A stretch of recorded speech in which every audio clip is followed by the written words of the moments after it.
அந்தமும் சிவனடியே அதை அறிந்தவர் புரிந்தவர் எவரில்லையே இந்த பிரம்மமுமே அவன் சூக்ஷமுமே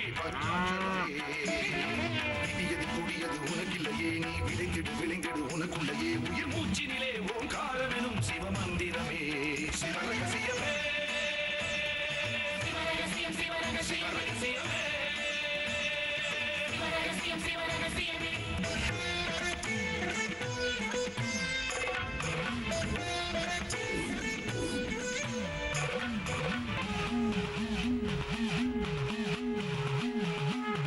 காத்தலும் அழித்தலும் படைத்தலும் எவனோ அவனே நிற்பதும் நடப்பதும் பறப்பதும் அவன்தான் சிவனே சித்தர்கள் மொத்தமும் யுத்தமாய் ஏற்றிடும் தவமே சித்தர்கள் சித்தமும் கலங்கிட மாற்றிடும் சிவமே பூமி காத்தான் பட்டியை காத்திடும் ரசமணி ஈசன் சிவனே வழிபடும் மக்கள் வாழ்வினில் அகம்பட வழிபட வாழ்ந்திடும் சிவனே அம்மை உடுக்கை உருட்டும் சத்தம் பெறுவான் காக்க வருவான் கங்கை கொண்டு சூலம் ஏந்தும் இவர் அபிராமி கொண்ட உலகம் போற்றும் சிவனே ஓம் நம சிவாய ஆதி அந்தமும் சிவனடியே அதை அறிந்தவர் புரிந்தவர் எவரில்லையே இந்த பிரம்மமுமே அவன் சூக்ஷமுமே பஞ்சாட்சரமே விதியது கூடியது உனக்கில்லையே நீ விளைந்திடு விளைந்திடு உனக்குள்ளையே உயிர் மூச்சினிலே ஓங்காரமெனும் சிவமந்திரமே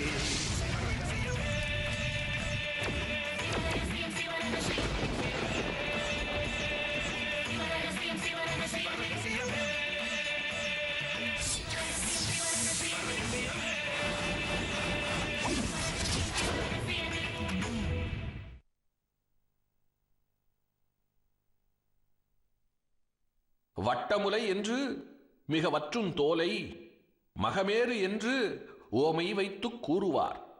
கெட்ட நாற்றம் உள்ளே யோனி கேணியில் வீழ்ந்தார் கெடுவர் என்றே நீர் துணிந்து ஆடுபாம்பே பாம்பாட்டி சித்தர்.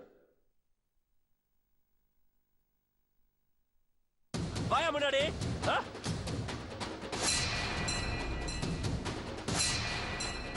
சார் அங்க பாருங்க சார், சித்தர் சார். யோ சார் எங்கயா? தம்பி கிட்ட சொல்லி பாக்குறது, அவர் கேட்கலன்னா அவரை ஊரை விட்டு ஒதுக்கி வச்சலான்னு முடிவு பண்ணிட்டேன். நாங்க யாரும் ஒத்துழைப்பு கொடுக்கலன்னா அப்புறம் அவருக்கு இங்க என்ன வேலை? ஊரை காலி பண்ணிட்டு அவர் அங்க வந்துதானே ஆகணும். உங்ககிட்ட அப்பா ஒரு விஷயம் சொல்லிட்டு வர சொன்னாரு. என்ன விஷயம்? நீங்க சித்தரை துப்பாக்கிகளை சுட்டதை பார்த்து பாண்டி அப்பா கிட்ட போய் சொல்லிட்டான். அதோட நான் தண்ணி அடிச்சுட்டு வீட்டுக்கு லேட்டாக போனதுனால எங்கள் அப்பா பயங்கர கோவத்தில் இருக்காரு. சித்தர்களை சாமியா கும்பிட்ற இந்த ஊரில் நீங்கள் அவரை துப்பாக்கியால் சுட்டது அப்பாவை ரொம்ப சங்கடப்படுத்திச்சு. நீங்கள் இந்த ஊரில் இருந்தால் இங்கே இருக்கிற புனிதம் கெட்டு போயிடும். உங்களை பார்த்து மற்றவங்களும் ஊர் கட்டுப்பாடை மீற ஆரம்பிச்சிருவாங்க. அதனால் உடனே வீட்டை காலி பண்ணிவிட்டு உங்கள் ஊருக்கு போக சொல்லி அப்பா சொல்லிட்டு வர சொன்னார்.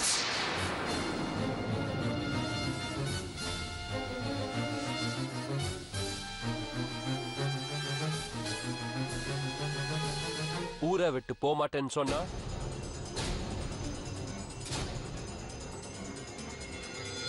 கமான் மேன் சொல்லு. ஊரை விட்டு போக மாட்டேன்னு சொன்னா என்ன செய்வாங்க? Tell me man. போக மாட்டேன்னு சொன்னா என்ன செய்வாங்க? உங்களை இந்த ஊரை விட்டு ஒதுக்கி வச்சிருவாரு.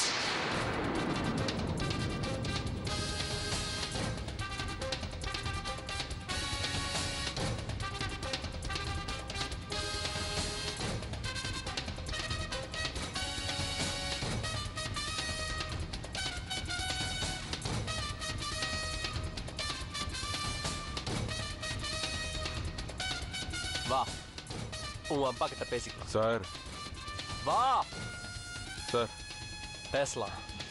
Come on. Sir Vijay. Sir வேண்டாம் சார். விஜய்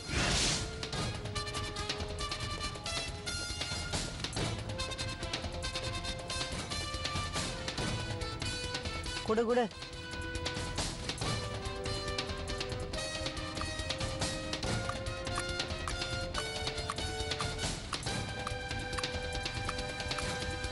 ஹாய் பாட்டி.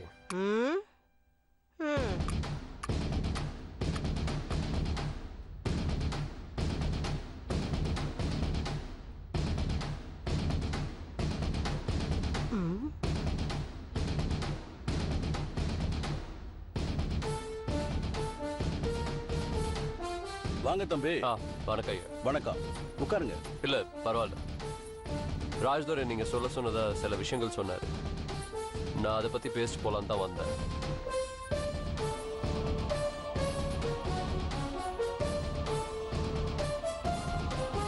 ஐயா, நான் இந்த ஊர்ல இருக்கிறது உங்களுக்கு பிடிக்கல. நான் போகலனா என்ன நீங்க ஊரை விட்டு ஒதுக்கி வச்சிருவீங்கன்னு சொன்னதா ராஜ்துரை சொன்னார். நீங்க இந்த ஊர்ல இருக்கிறது எனக்கு ஒண்ணும் பிடிக்காம போக சொல்ல தம்பி. எங்க ஊருக்குன்னு சில கட்டுப்பாடுகள் இருக்கு. எனக்கு தெரிஞ்சு யாராவது மீறினா ஒரு பிரசிடண்டா அதை வேடிக்கை பார்த்துட்டு இருக்க முடியாது. அது மட்டும் இல்ல, ராமரத்ன ஐயாவுக்கு நீங்க ஒரே புள்ள. உங்களுக்கு இங்க எதுவும் ஆயிடக்கூடாது. உங்களை பத்திரமா அவர்கிட்ட திருப்பி அனுப்ப வேண்டியது ஊர் தலைவனா என்னோட பொறுப்பு இல்லையா? வெல், நீங்க என் மேல காட்டுற அக்கறைக்கு ரொம்ப தேங்க்ஸ். ஆனா என்ன ஒரு ஐரனினா, என் அப்பாவே நீ எனக்கு மகன் இல்லைன்னு சொல்லிட்டு போயிட்டாரு. சொத்துல கூட பங்கு இல்லைன்னு சொல்லிட்டாரு. சோ என் அப்பாவுக்கும் பதில் சொல்ல வேண்டிய அவசியம் உங்களுக்கு கிடையாது. அதனால அப்பா பத்தி நீங்க கவலைப்பட வேண்டாம். நெக்ஸ்ட், நான் இந்த ஊர்ல சுகர் ஃபேக்டரி கட்ட உங்க சாமி கிட்ட பெர்மிஷன் வாங்கியிருக்கேன். அந்த வேலை நான் செஞ்சு முடிக்கிற வரைக்கும் நீங்க என்ன இங்கிருந்து போ சொல்ல முடியாது. ஆனா ஊர் கட்டுப்பாடுகளை மீறினா நான் உங்களை ஊரை விட்டு ஒதுக்கி வைக்க முடியும். நான் உத்தரவு போட்டா யாரும் உங்ககிட்ட எந்த தொடர்பும் வச்சுக்க மாட்டாங்க. ஒரு டம்ளர் தண்ணி கூட உங்களுக்கு கிடைக்காது. நீங்க சொல்ற இந்த விஷயம் எல்லாம் எனக்கு ரொம்ப சாதாரணம். உட்கார்ந்த இடத்துல இருந்து இந்த உலகத்தை என் காலடியில கொண்டு வர முடியும் என்னால. ஐயா, இன்னைக்கு இந்த உலகம் ஒரு சின்ன பந்து. கையில பணமும் கொஞ்சம் புத்திசாலித்தனம் இருந்தா போதும். பணம், புத்திசாலித்தனம், அதை விட தில், இதெல்லாம் என்கிட்ட கொஞ்சம் அதிகமாவே இருக்கு. உங்களோட இந்த சலசலப்புக்கெல்லாம் நான் அஞ்ச மாட்டேன். நீங்க இந்த உலகத்தையே விலைக்கு வாங்கலாம். ஆனா எங்க ஊரை காக்குற சித்தர்களை விலைக்கு வாங்க முடியாது. உலகத்தையே விலைக்கு வாங்கலாம். ஆனா எங்க ஊரை காக்குற சித்தர்களை விலைக்கு வாங்க முடியாது. நீங்க எதையும் வெல்லலாம். ஆனா அவங்கள உங்களால வெல்ல முடியாது. சித்தருங்களே நான் போலின்னு சொல்லிக்கிட்டு இருக்கேன். இந்த ஊரையும் கோவிலையும் தங்களோட கட்டுப்பாட்டுல வச்சுக்கிட்டு இங்க எல்லாரையும் பயமுறுத்திக்கிட்டு இருக்காங்க. அவங்க நினைச்சது சாதிக்கணுங்கிறதுக்காக எல்லாரையும் முட்டாளாக பாக்குறாங்க. ஆனா இவங்க கிட்ட ஃபூலாக நான் ஒன்னும் சாதாரண ஆள் கிடையாது. அது மட்டும் இல்ல, அவங்களால என்ன பயமுறுத்தும் முடியாது. தம்பி, சித்தர்களை நீங்க சாதாரணமா நினைச்சு பேசலாம். ஆனா சித்தரை துப்பாக்கியால சுட்டீங்களாமே. ஆனா உங்களால அவரை ஏதாவது செய்ய முடிஞ்சுதா? முடியலதான். முடியலதான். அவங்க கிட்ட சில பவர் இருக்குன்னு நான் ஒத்துக்கிறேன். சில மந்திரமாய சக்தி எல்லாம் கத்து வச்சுக்கிட்டு சாமி பேரால ஒரு ஊரையே தன்னோட கட்டுப்பாட்டுல வச்சுக்கிறது என்ன நியாயம்? ஐயா, அவங்க கிட்ட இருக்கிற சக்தி போலியானது. அவங்களும் சாதாரண மனுஷங்க தானே. நான் உங்ககிட்ட நிரூபிக்க தான் போறேன். நாங்கெல்லாம் சித்தர்களை சாமியா கும்பிடுறவங்க. நீங்க அவங்கள மந்திரவாதி அளவுக்கு குறைச்சு பேசுறது என் மனசுக்கு ரொம்ப கஷ்டமா இருக்கு தம்பி. உங்களெல்லாம் பக்தர்கள் ரேஞ்சுக்கு ஆக்கி வச்சிருக்காங்களே, அத நினைச்சா என் மனசுக்கும் கஷ்டமா தான் இருக்கு. சித்தருங்க யாரு? அவங்க எப்படிப்பட்டவங்க? இந்த ஊரை எப்படி தங்களோட கட்டுப்பாட்டுல வச்சிருக்காங்கன்னு நான் சீக்கிரம் நிரூபிச்சு காட்டுதான் போறேன்.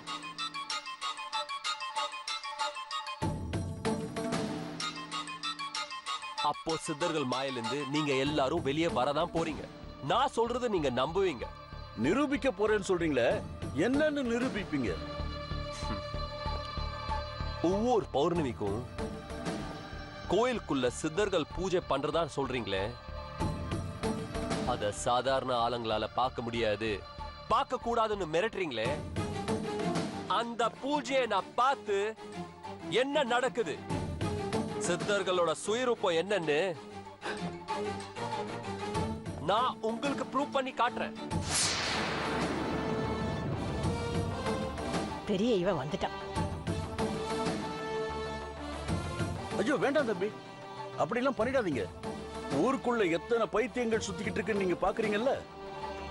அவங்கள மாதிரி முட்டாள்தனமா நான் போவேனா என்ன? சரியான பாதுகாப்போட தான் போவேன். அவங்களால என்ன எதுவுமே பண்ண முடியாது. உங்களை கோயிலுக்குள்ள அனுப்பிட்டு நாங்க எல்லாம் வேடிக்கை பார்த்துக்கிட்டு இருப்போம் நினைச்சீங்களா?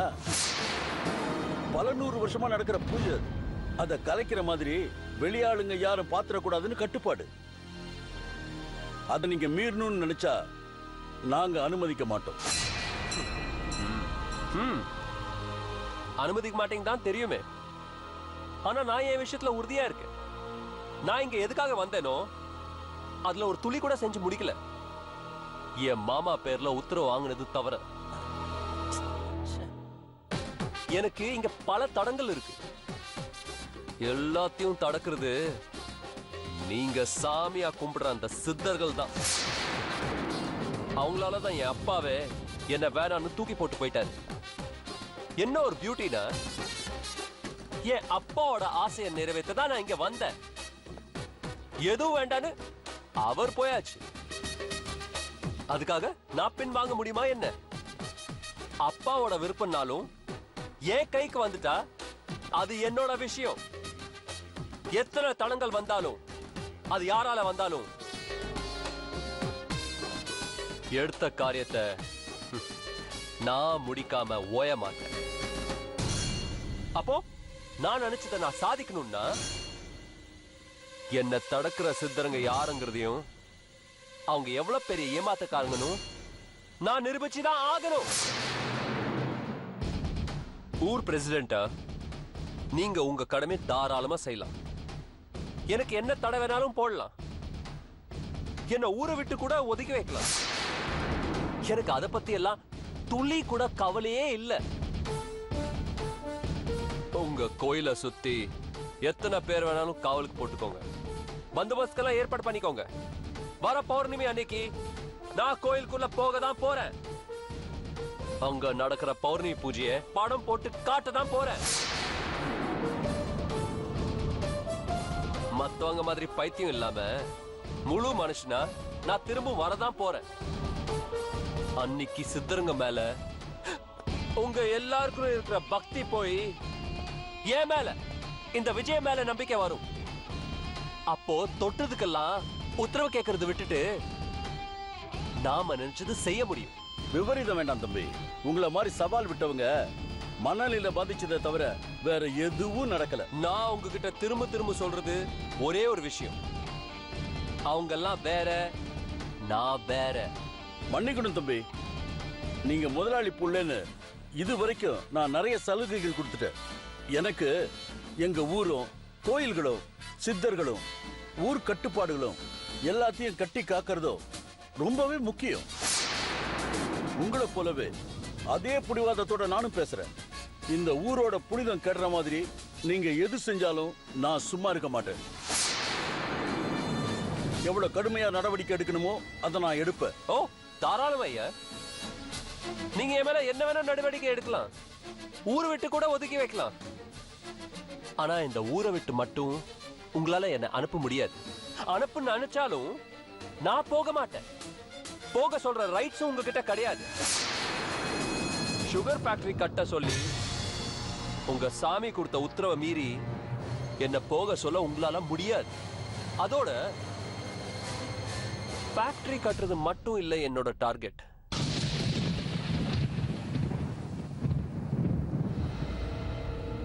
ஃபேக்டரி கட்டுறது மட்டும் இல்லை என்னோட டார்கெட்.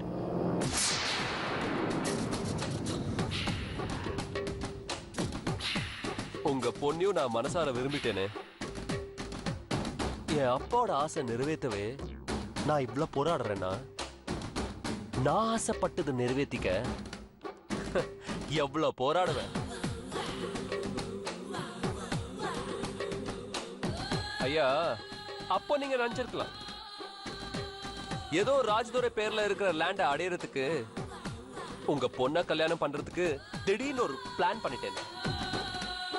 அப்படி கிடையாதுன்னு நான் அன்னைக்கே உங்ககிட்ட ரொம்ப கிளியரா சொல்லிட்டேன். இருந்தாலும் மறுபடியும் சொல்றேன்.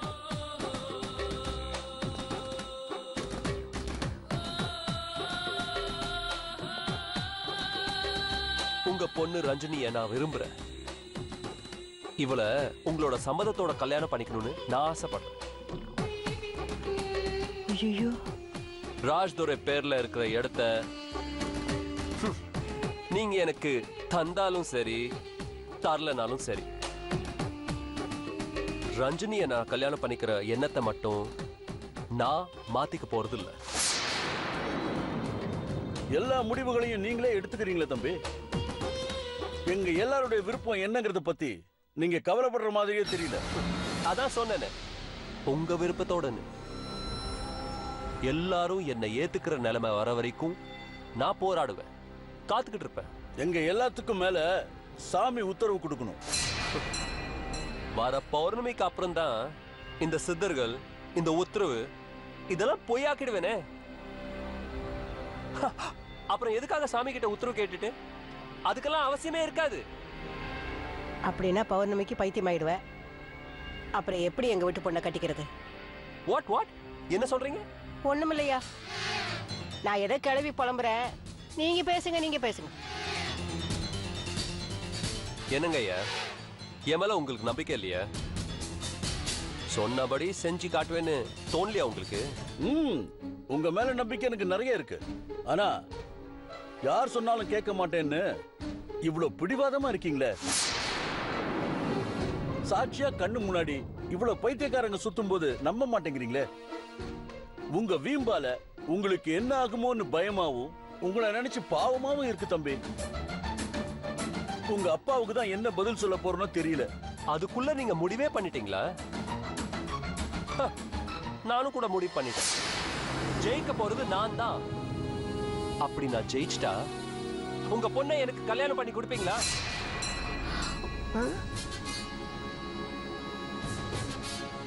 சொல்லுங்க ஐயா.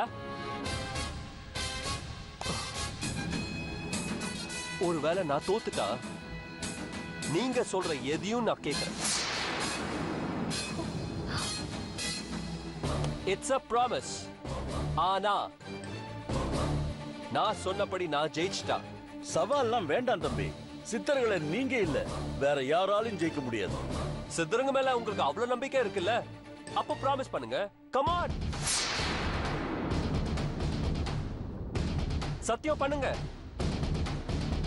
என்ன மாப்பிள்ளை நீங்க கல்யாணம் பண்ணி கொடுங்க, ப்ராமிஸ் பண்ணுங்க, அது இதுன்ட்டு பிரசிடென்ட் ஐயா அவ்வளவு சொல்றாரு, கேட்க மாட்டீங்களா நீங்க? பாப்ஸ், என்ன உங்க பொண்ணு ஞாபகம் வந்துச்சா? இது ஏன் லைஃப் பிரச்சனை. நீங்க தலையிடாதீங்க ஐயா. சித்தருங்க மேல உங்களுக்கு உண்மையிலேயே நம்பிக்கை இருந்தா நான் ஜெயிச்சா உங்க பொண்ணை எனக்கு கல்யாணம் பண்ணி கொடுப்பேன்னு சத்தியம் பண்ணி கொடுங்க. கம் ஆன், ப்ராமிஸ் பண்ணுங்க. சித்தருங்க மேல நம்பிக்கை மட்டும் இல்ல, அவங்க மேல பக்தியோட இருக்கும். காலங்காலமா எங்களை காப்பாத்துற அவங்களுக்காக எங்க உயிரை கூட கொடுப்போம். நான் தயங்குறதெல்லாம் உங்களை நினைச்சு மட்டும்தான். முதலாளி முகம் என் ஞாபகத்துக்கு வந்து போகுது. இந்த கதையெல்லாம் வேண்டாம். கமான், சத்தியம் பண்ணுங்க. கமான், சத்தியம் பண்ணுங்க ஐயா.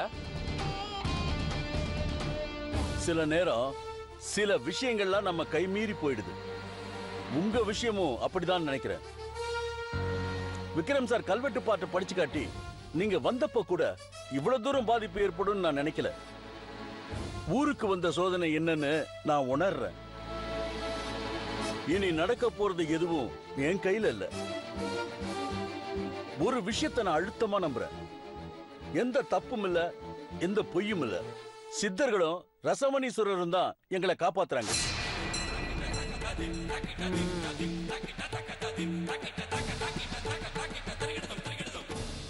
ஈஸ்வரன் பேரால சத்தியம் பண்றேன், நீங்க சித்தர்களை ஜெயிச்சா என் பொண்ணை உங்களுக்கு கல்யாணம் பண்ணி தரேன்.